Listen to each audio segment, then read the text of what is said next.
Netizen ada di sini untuk Pak Prabowo. Fenomena menarik itu karena ternyata ada pembalikan dalam tanda petik terhadap Prabowo, Mbak. Jadi di hari tanggal 7 sama tanggal 8 itu sentimen negatifnya ke Prabowo itu tinggi sekali, terutama berasal dari platformnya tuh Twitter, kemudian YouTube karena hampir YouTube yang dipotong-potong yang isinya serangan-serangan itu kan gitu. Terus kemudian Instagram tuh dia lebih netral, dia hanya memberitakan apa yang terjadi, situasinya seperti apa gitu.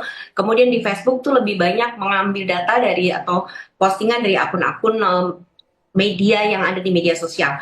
Tapi fenomena yang menarik itu tiba-tiba munculnya tuh di TikTok, di mana muncul hanya ada sekitar 16% sentimen negatif yang ditujukan kepada Prabowo. Sementara sisanya itu adalah sentimen positif dan sentimen netral.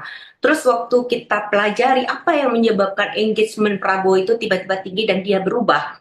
Nah ternyata muncullah apa namanya postingan-postingan dari netizen yang memang awalnya tuh dari perempuannya tuh ya Mbak di segmen 3 pas debat itu udah ribut terus kenapa sih ini Prabowo dikeroyok, kenapa sih dikeroyok gitu, terus mereka memberikan emoticon nangis kan. Hmm. Nah ternyata di kemarin yang dapat engagement paling tinggi itu Mbak, misalnya dia itu memposting TikTok dengan wajahnya Pak Prabowo yang lagi habis diserang dan ekspresi yang sangat khas sekali, dan kemudian dia bilang, Bapak, padahal kalau Bapak mau, Bapak bisa balas Pak, tapi Bapak bisa setulus itu.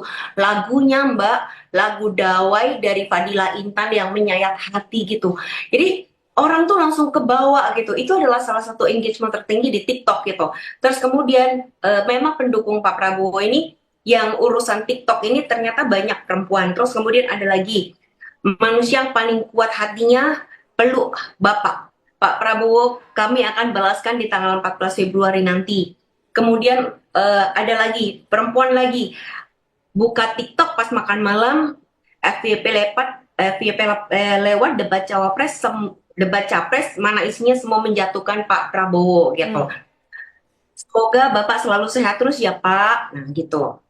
Terus kemudian jadi itu apa namanya postingan-postingan netizen itu berbeda dengan postingan yang ada di Twitter yang negatif itu karena kan rata-rata berisi terkait sama adu gagasan substansi gitu kan soal data gitu. Hmm. Nah di TikTok itu enggak.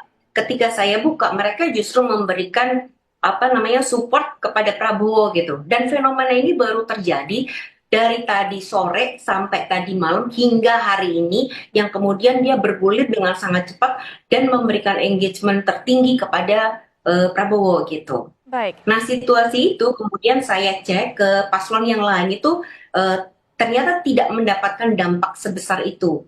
Jadi kalau di Anies gitu dia lebih tetap banyak di Twitternya gitu. Ketika di TikTok isinya dia lebih banyak dari kubunya pendukung Prabowo. Hmm. Sementara Ganjar dia juga mendapatkan apa tidak sebanyak Prabowo gitu karena memang sebenarnya Ganjar itu dia awalnya Mhm. itu sangat kuat di TikToknya gitu.